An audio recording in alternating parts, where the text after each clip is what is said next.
You're wondering why the Fed keeps raising rates like crazy? He reveals this is a war between the Fed and the IMF. It's a banker's war. Listen to this stuff. It's good stuff. Is why 99% of the people who are out there screaming that the Fed had to pivot at 1%, the minute they tried to raise interest rates, they would immediately have to pivot. They did this in March. We're wrong. And I kept saying, nope, Fed is going to raise and raise and raise aggressively, and they're going to try and break Europe, because if they don't do this, the United States as a functional society will collapse if they don't do this. Because so the idea was that they decouple from LIBOR and go on to SOFR, so that the United States, the U.S. Federal Reserve, can raise interest rates that will not have a blowback because of the offshore dollars, and therefore it would be a much softer raise interest rate raise insofar as the United States economy, so as not to break it.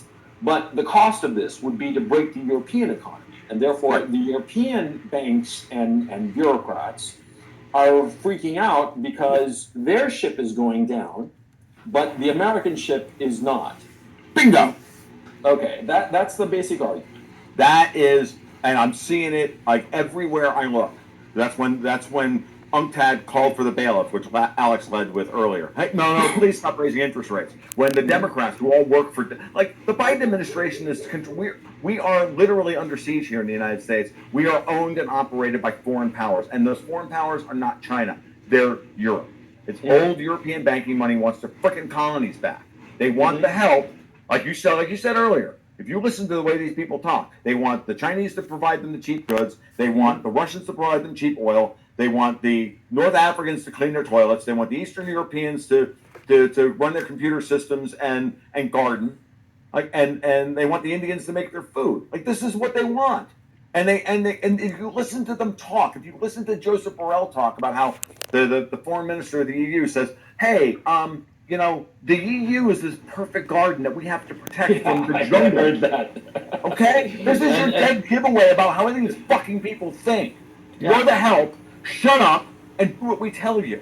Okay. No, this argument makes a whole lot more sense. The British Crown and all these fucking people.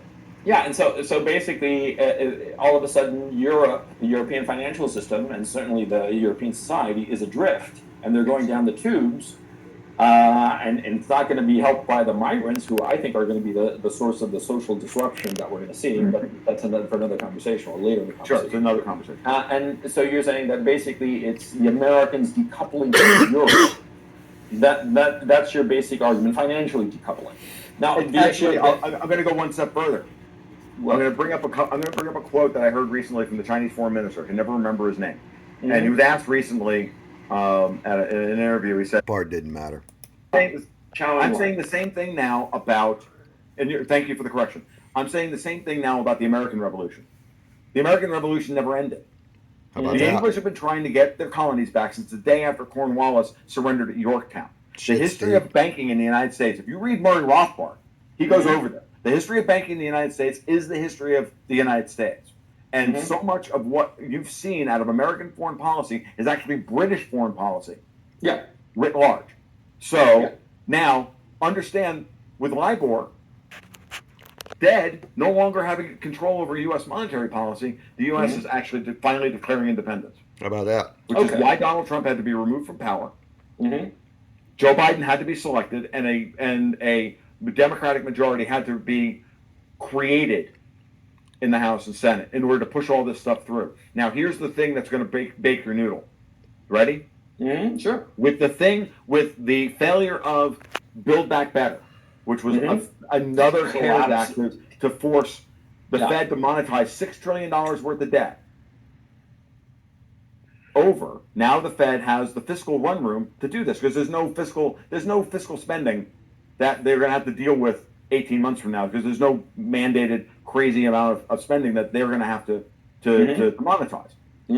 So guess where? So this is where we bring Russia and Ukraine in. Why do you think they're pushing so hard to get the U.S. involved in a war to get them involved in the war in Ukraine because they need to I generate. always thought it was a Krugman kind of idea of like, a big old-fashioned war will bring the American economy out of depression. Well, Yeah. it's one step further than that. It's force the Fed through war spending, blackmail, and fiscal policy to reverse interest rate hikes and create and capture and neuter the Fed, who can literally destroy these people. So strategically, if the Fed is killing them, as Daniel DiMartino Booth has been saying for weeks now, Jerome Powell is trying to do a controlled demolition of the leveraged loan market. She won't say in the offshore dollar markets. That's what I keep saying. But she won't say that because she's not allowed. Otherwise, if she said that, she would lose her access to the Fed. Okay? This is a very important point. So what he's trying to do is exactly this, and their counter move, if you think strategically, and I know you do, which is, well, how do you get them to pivot off of interest rate hikes? Oh, that's easy. You force another $6 trillion worth of spending on their plate. What's the one issue that's sitting in front of you that you can do that with? A false flag from the Brits to get the Americans into their just war. Yeah. Okay, so And that's why I'm really worried about the British and the Brit with perfidious Albion trying to meme into existence World War III. Yeah, because there's been a lot of okay. So you're to recap the argument, because I'm always I way back when I studied philosophy, and so I'm always trying to be very precise to understand an argument, and repeating it is the best way to do it. So what you're basically positing is that there is an internecine war between bankers, predominantly European bankers with some American participants, and on the other hand, predominantly the large banks in the United States, that on the one hand, one camp wants, sort of like a world, like a one world government, one centralized, Anglo-American, oceanic kind of entity, basically Oceania. And they want one world government, IMF, UN, and they are fighting one another.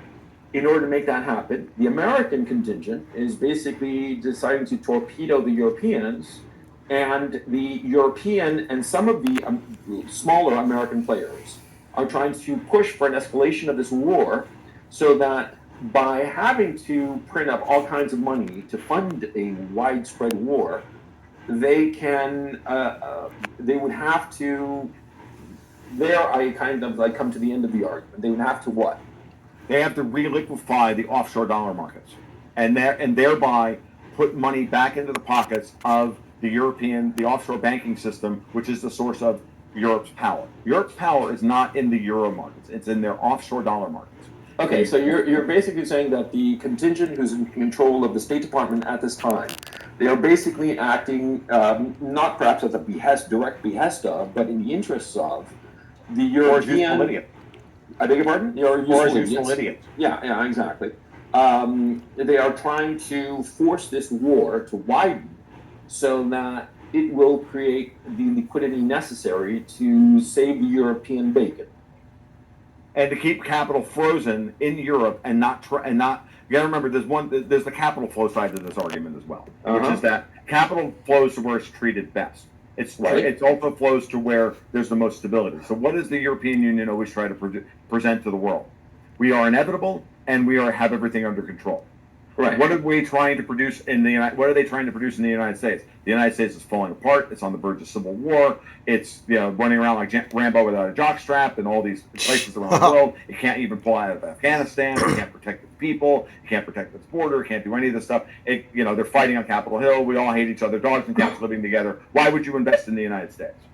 Mm-hmm. Okay, so guess who controls that media? You tell me. British Crown, Europe.